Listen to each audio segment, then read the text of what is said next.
नमस्कार, आप देख रहे हैं विपक्ष ऑलवेज बेताब। मैं हूं राधिका राज। कश्मीर में अब्दुल्ला सरकार और महबूबा मुफ्ती की पार्टी की बढ़ती गतिविधियों के कारण सुरक्षा के खतरे बढ़ते जा रहे हैं। जब अमित शाह को खबर लगी कि मुख्यमंत्री अब्दुल्ला के एलजी मनोज सिन्हा के साथ टकराव बढ़ रहे हैं और इसी बीच सुरक्षा एजेंसीज के इनपुट मिले, तो गृह मंत्री अमित शाह को खतरों का निपटारा करने खुद ही मैदान में उतरना पड़ा।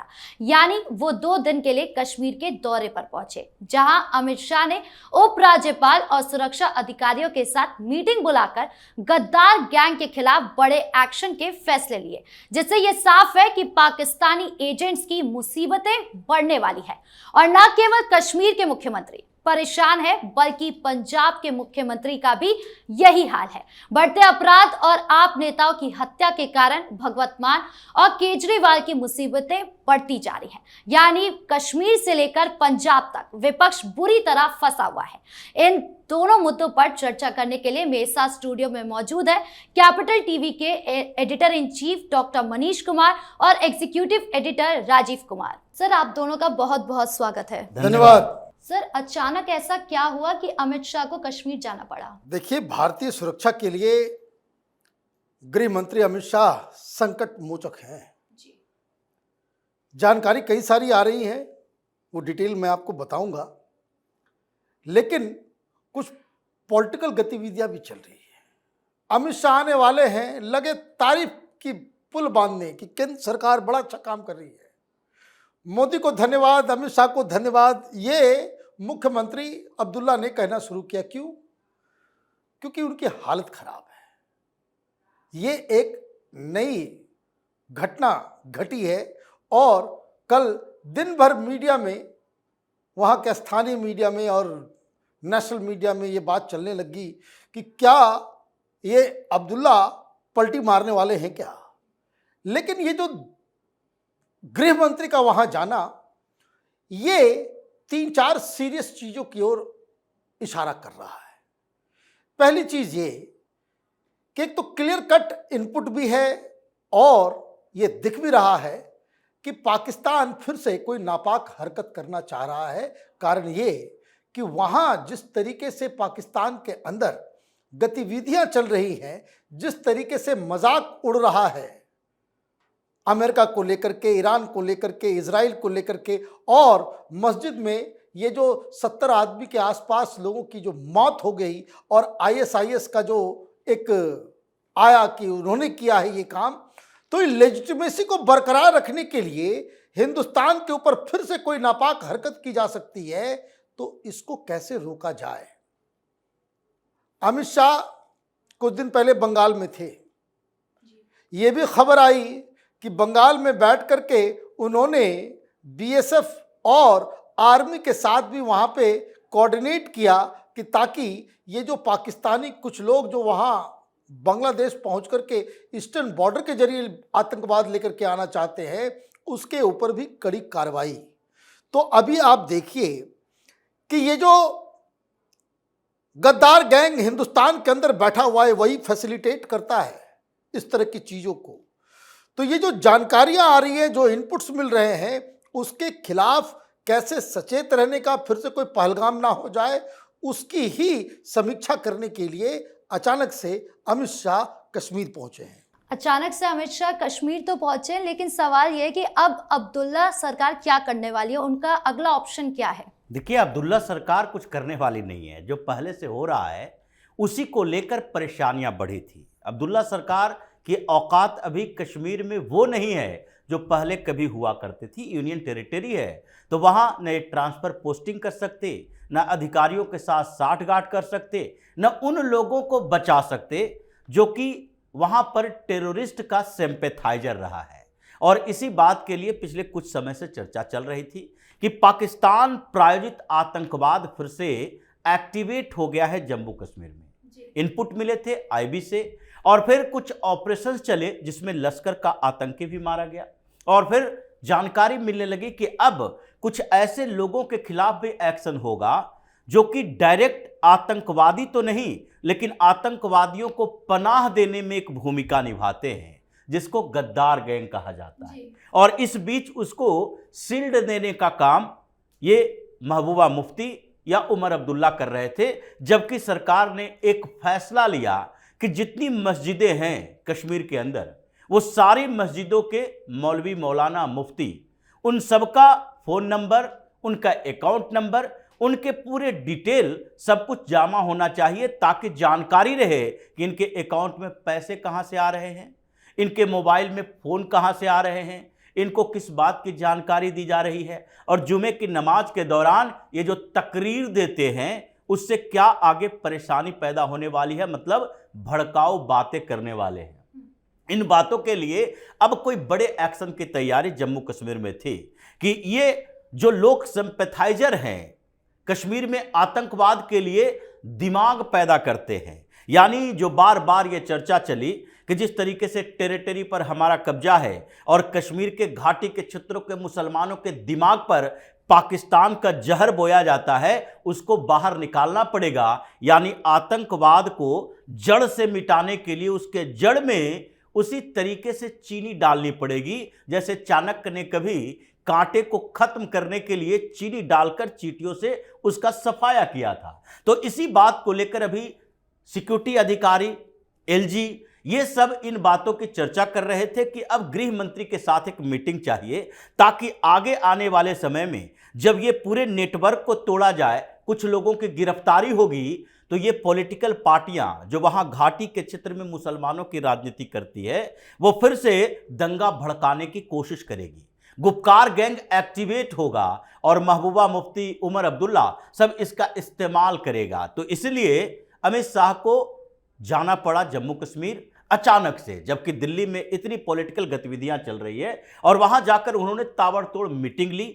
72 घंटे की ये लगातार मीटिंग थी, वो मीटिंग ले रहे थे, बातचीत कर रहे थे, फिर उसके बाद कुछ जगह का दौरा कर रहे थे, और फिर वापस आकर कुछ दूसरे प्लान पर मीटिंग ले रहे थे। और यही प्लान बना है कि अब आगे कुछ समय तक कश्मीर में सर्विलांस बढ़ाओ, सिक्योरिटी इनपुट लाओ, और उसके बाद कोई भी अगर संदिग्ध गतिविधियां दिखती है, अगर किसी का भी नाम आए, चाहे वो पॉलिटिकल लीडर हो या फिर वकील हो या फिर पत्रकार हो या फिर इन लोगों को संरक्षण देने वाले कुछ और अधिकारी हों जो लोकल अधिकारी हैं, इन सब के खिलाफ कार्रवाई की जाएगी। इसलिए परेशानी अभी जम्मू कश्मीर में अब्दुल्ला सरकार के लिए भी बढ़ने वाली है। मतलब परेशानी एक तरफ बढ़ रही है, दूसरी तरफ हम देख रहे हैं कि पंजाब में भी यही हाल है। मुख्यमंत्री पंजाब के वो भी काफी ज्यादा परेशान है। भाई परेशान होंगे नहीं, जैसा आप बोओगे वैसा ही फसल तो मिलेगी जी। आपने पूरे पंजाब के लॉ एंड ऑर्डर को बिल्कुल तबाह और बर्बाद कर दिया, तो वहां आम आदमी पार्टी से जुड़े हुए लोगों की हत्या हो रही है, एमएलए को मार दिया, और सबसे शर्मनाक कि बताया जा रहा है कि गैंग वार है जी। है ना। ये अन्ना हजारे के साथ आंदोलन करने वाला शख्स वहां पार्टी में जो है वो गैंग लीडर्स को जो है वहां पे एमएलए बना रहा है, और बताया जा रहा है कि खुद भागा हुआ है, he is not in Punjab. अब दिक्कत ये है कि लगातार जो लॉ एंड ऑर्डर का सिचुएशन खराब होते चला जा रहा है, तो कांग्रेस वाले भी कह रहे हैं कि भाई इस्तीफा दो। अब सारे लोग पीछे पड़ गए किसके? भगवंत मान के, कि अब आप इनके खिलाफ जो है मोर्चा खोल के इनके ऊपर ये दबाव डाला जाए कि आप इस्तीफा दो। दिक्कत ये है कि सरकार की लेजिटिमेसी हो गई है खत्म, ये चुनाव नहीं जीतने वाले। जिस तरीके से वहां पे सब कुछ जो है चौपट हो गया है, अभी आप देखिए इतना बवाल पार्लियामेंट के अंदर संजय सिंह कर रहे हैं कि यूएस के साथ जो डील हुआ है वो किसानों के साथ बड़ा धोखा है, वहां किसान ने इनका साथ छोड़ दिया। हर जगह सवाल उठ रहे हैं कि भाई आपका जो मिसमैनेजमेंट है वो उसके लिए जिम्मेदार मुख्यमंत्री है। अब दिक्कत ये है कि मुख्यमंत्री को हटाना चाहता है केजरीवाल भी, मुख्यमंत्री को हटाना चाह रहे हैं, वो पॉलिटिकल दबाव डाल रहे हैं सारे लोग भी। तो एक बहुत ही क्रिटिकल सिचुएशन हो गया है, पार्टी के अंदर भी बवाल, पार्टी के बाहर भी बवाल, और सत्ता की लड़ाई में कोई नया खेल केजरीवाल करना चाह रहे थे कि ये सारी चीज़ें जो है वो सामने आ गई है।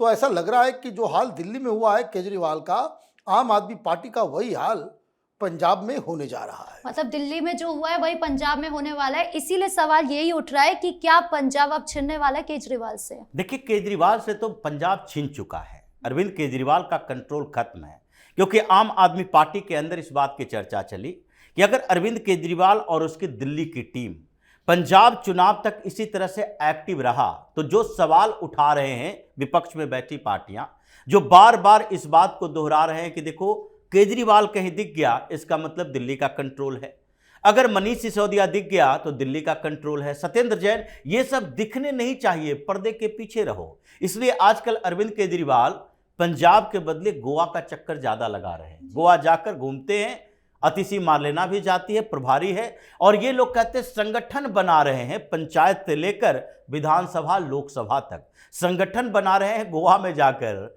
लेकिन दिल्ली में संगठन बिखरता जा रहा है। तो इसलिए पंजाब की स्थिति दो तरह से खराब हो रही है, आम आदमी पार्टी के हाथों से फिसलती जा रही है, क्योंकि वहां पर जो सिख संगठन है, जिसके आधार पर, जिसके समर्थन से अरविंद केजरीवाल ने पंजाब की सियासत में अपनी पहचान बनाई और उसके बाद कुर्सी पर कब्जा भी किया, वही सिख संगठन अब आम आदमी पार्टी के खिलाफ है। भगवंत मान जाकर माफी मांगकर आ चुके हैं, लेकिन उसके बाद अब जो पंजाब में डेरा है, सबसे ज्यादा प्रभाव डेराओं का पंजाब में है, उसमें सबसे बड़े डेरा में से एक राधा स्वामी सत्संग ब्यास। पिछले दिनों राधा स्वामी सत्संग ब्यास के प्रमुख गुरजिंदर सिंह ढिल्लों ये गए मजीठिया से मुलाकात करने के लिए। मुलाकात करके जेल से बाहर आए, 1-2 घंटे के बाद उनकी जमानत हो गई उन आय से अधिक संपत्ति मामले में सुप्रीम कोर्ट से, और उस पर भगवंत मान ने तंज कसना शुरू कर दिया ये राधा स्वामी सत्संग ब्यास के ऊपर। उसके बाद उन्होंने कहा कि नहीं देखिए, न्याय का मखौल उड़ाया जाता है, ये लोग सब मिलजुल कर मजीठिया का समर्थन कर रहे हैं। समस्या ये हो गई कि भगवंत मान के खिलाफ सिख संगठन फिर इनके बारे में बोलने लगे। अकाली दल और भारतीय जनता पार्टी एक गुट में आ गई, दोनों ने मिलकर भगवंत मान के ऊपर दबाव डाला, माफी मांगो, और माफी मांगने की नौबत आ गई भगवंत मान की। फिर वो बीच बचाव करने के लिए दूसरे संगठन के पास गए। यानी पहले गुरुद्वारों से फरमान जारी हो रहा था, फैसले आ रहे थे कि जिस तरीके से आतिशी मार्लेना ने दिल्ली में और भगवंत मान ने वहां पर जो गुरु ग्रंथ साहब की प्रतियां के बारे में सवाल उठाए थे, उसके कारण आम आदमी पार्टी के खिलाफ वहां गुरुद्वाराओं में हर जगह पर अलग अलग मीटिंग चल रही थी कि इनको अब माफी मांगनी पड़ेगी। अब राधा स्वामी सत्संग ब्यास भी उसी में शामिल हो गया, और कुछ दूसरे डेरा भी हैं जो भी आम आदमी पार्टी के खिलाफ हो गए हैं। मतलब पहले से संयुक्त किसान मोर्चा इनके खिलाफ प्रदर्शन कर रहा था, अब सिख संगठन प्रदर्शन कर रहे हैं। तो आपका आधार बचा कहां, खिसक रहा है। लॉ एंड ऑर्डर की सिचुएशन ऐसे हो गए जिसके कारण आम आदमी पार्टी से आम आदमी जो वहां का है वो भी त्रस्त हो चुका है। तो अभी अरविंद केजरीवाल इस बात को लेकर परेशान है कि अगर पंजाब गए इस बीच तो हो सकता है कि उन्हीं लोगों के पास जो हमारे साथ खड़े होते थे वही हमें वहां से भगाने के लिए हमारे खिलाफ ही मोर्चा खोल दे। तो इन तमाम मुद्दों पर जानकारी देने के लिए आपका बहुत बहुत धन्यवाद। धन्यवाद। तो कश्मीर से लेकर पंजाब तक विपक्ष की मुश्किलें चरम पर पहुंच चुकी है। केंद्र की मजबूत नीतियां और अमित शाह जैसे नेताओं की सतर्कता से आतंक और अपराध के खिलाफ जीरो टॉलरेंस का दौर चल रहा है। सरकार का साफ कहना है कि विपक्ष चाहे जितना छटपटाए, लेकिन राष्ट्र हित और सुरक्षा में कोई समझौता नहीं होगा। तो इस खास शो विपक्ष ऑलवेज बेदम में इतना ही। कैसा लगा वीडियो कमेंट बॉक्स में जरूर बताएं। धन्यवाद।